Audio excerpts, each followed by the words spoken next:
e hanno la finalità di migliorare la sicurezza della circolazione dei monopattini, senza dubbio. আজকে আমি গুরুত্বপূর্ণ একটি information আপনাদের দিতে চাই। ইটালিতে যারা মনোপাতিনো চালান বা মনোপাতিনো কেনার চিন্তা ভাবনা করতেছেন তাদের জন্য খুবই গুরুত্বপূর্ণ একটি ভিডিও হইতে যাইতেছে। মূলত 14 ডিসেম্বর কিন্তু ইটালিতে নতুন একটি সড়ক আইন পাশ হয়েছে এবং সেই সড়ক আইনের মধ্যে মনোপাতিনোর জন্য কিছু বাধ্যতামূলক নিয়ম কারণ বেঁধে দেওয়া হয়েছে। এই নিয়ম কারণগুলো যদি আপনি মেনে না চলেন সেই ক্ষেত্রে কিন্তু আপনাকে জরিমানা গুনতে হবে। এটি এখন আর শুধুমাত্র সতর্কতামূলক কথাবার্তার মধ্যে সীমাবদ্ধ নাই, এটিকে সরাসরি সড়ক আইনের মধ্যে লিপিবদ্ধ করা হয়েছে এবং যে নিয়ম কারণগুলি করা হয়েছে তার ভিতর প্রথম যে বিষয়টি আসে, অবশ্যই মনোপাতিনের একটি নাম্বার প্লেট থাকতে হবে। যে নাম্বার প্লেটটির মাধ্যমে মনোপাতিনের যে মালিক আছে তার বিস্তারিত ইনফরমেশন সেইখানে সংযুক্ত করা থাকবে। এবং দ্বিতীয় যে বিষয়টি আছে, মনোপাতিনো যদি কোনো ধরনের অ্যাক্সিডেন্ট হয়ে যায় সেই ক্ষেত্রে যাতে ফাইন্যান্সিয়াল সাপোর্ট পাইতে পারেন সেই জন্য অবশ্যই এটাও কিন্তু বাধ্যতামূলক, আপনার মনোপাতিনোর বীমা অবশ্যই করতে হবে। এবং এরপরে যে বিষয়গুলি আসে সেটি হচ্ছে মনোপাতিনোর যে ফিটনেস আছে, ফিটনেস নিয়ে কিছু নিয়ম কারণ কিন্তু নতুন করে সংযোজন করা হয়েছে। তার ভিতরে প্রথম হচ্ছে আপনার মনোপাতিনোর অবশ্যই 2 চাকার মধ্যে ব্রেক হবে। আমরা দেখি যে কম দামি যে মনোপাতিনো গুলি আছে ম্যাক্সিমামই হচ্ছে গিয়ে সিঙ্গেল ব্রেক হয়ে থাকে, বাট সিঙ্গেল ব্রেক গুলি নতুন আইন অনুযায়ী নিয়ম অনুযায়ী হচ্ছে আপনি চালাইতে পারবেন না। অবশ্যই আপনার মনোপাতিনোর 2 চাকার মধ্যে হচ্ছে ব্রেক থাকতে হবে এবং আপনার মনোপাতিনোর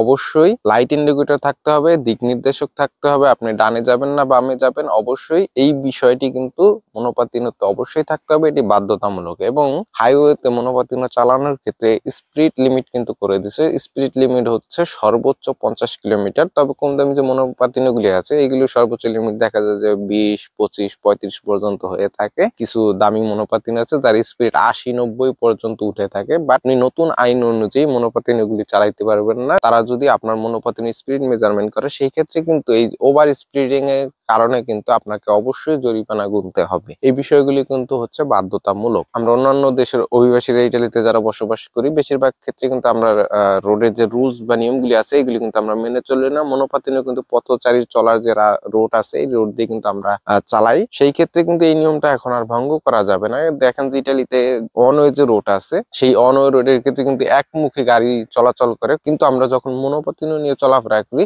সেই ক্ষেত্রে কিন্তু আমরা এই রুলসটা ফলো করি না। বিপরীত দিক থেকে উল্টা দিক থেকে হচ্ছে আমরা মনোপাতিনো চালাই। বাট নতুন আইন অনুযায়ী আপনি এটা করতে পারবেন না, এটি নিয়ম ভঙ্গ হবে এবং এই নিয়ম যদি আপনি ভঙ্গ করেন, যদি আপনি ধরা পড়েন তাহলে কিন্তু অবশ্যই আপনাকে জরিমানা গুনতে হবে। এবং ফুড সিগন্যাল অমান্য করতে পারবেন না। গাড়ির যেরকম সিগন্যালে দাঁড়াই থাকতে হয় মনোপাতিনোর ক্ষেত্রে গাড়ির মতো যেহেতু আইনের মধ্যে লিপিবদ্ধ করা হয়েছে আপনাকে অবশ্যই সিগন্যাল, প্রতিটা সিগন্যাল গাড়ির মতো করে হচ্ছে কি আপনাকে মেনে চলতে হবে। এবং যত্রতত্র যেখানে সেখানে আপনি কিন্তু পার্কিং করতে পারবেন না এবং পার্কিং করার ক্ষেত্রে নির্দিষ্ট যে সাইকেলের জায়গায় স্কুটির যে জায়গাগুলি রাখা হয় পার্কিং এর স্থানে সেইখানে কিন্তু আপনাকে পার্কিং করতে হবে।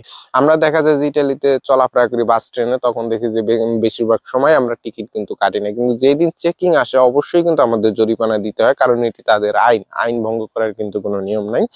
সো এটি কিন্তু আইনে লিপিবদ্ধ করা হয়েছে। সো এখন চাইলে ইচ্ছা মতো আর আমরা এইভাবে চালাইতে পারবো না। তো নতুন যারা মনোপাতিনো কিনবেন যাতে অবশ্যই সেই মনোপাতিনোতে ইন্ডিকেটর লাইট থাকে, 2 চাকায় ব্রেক থাকে, এই বিষয়গুলি দেখে নিবেন। না হলে কিন্তু কেনার পর এক্সট্রা আবার খরচ করে এই বিষয়গুলি আপনাকে অ্যাড করতে হবে। সিটির ভিতরে আপনি যখন মনোপাতিনো চালাবেন সাইকেলের যে লেন আছে এটি নির্ধারণ করা হয়েছে। অবশ্যই আপনাকে যখন সিটির ভিতরে নির্ধারিত সাইকেলের লেন থাকবে আপনাকে মনোপাতিনো অবশ্যই আপনার সেই লেনের মধ্য দিয়ে হচ্ছে গিয়ে চালাইতে হবে, তা না হলে কিন্তু আপনাকে জরিমানা গুনতে হবে। আপনি কি ধরনের রুলস ব্রেক করছেন তার উপর ডিপেন্ড করে সর্বনিম্ন 200 ইউরো থেকে 800 ইউরো পর্যন্ত কিন্তু আপনাকে জরিমানা দিতে হবে। যেহেতু 14 ডিসেম্বর থেকে এই আইনটা পাস হয়েছে, কিভাবে আসলে নাম্বার প্লেট করবেন, কোথা থেকে করবেন এই বিষয়গুলি এখনো ওইভাবে আসলে স্পষ্ট না, ওইভাবে ক্লিয়ার না। তো এই বিষয়গুলি যখন আমি জানতে পারবো তখন কিন্তু অবশ্যই আমি আপনাদেরকে ভিডিওর মাধ্যমে জানাবো কিভাবে আপনারা নাম্বার প্লেট করবেন, কিভাবে ইন্স্যুরেন্স করবেন। তো এই ছিল নতুন সড়ক আইনের মূল বিষয় মনোপাতিনের জন্য।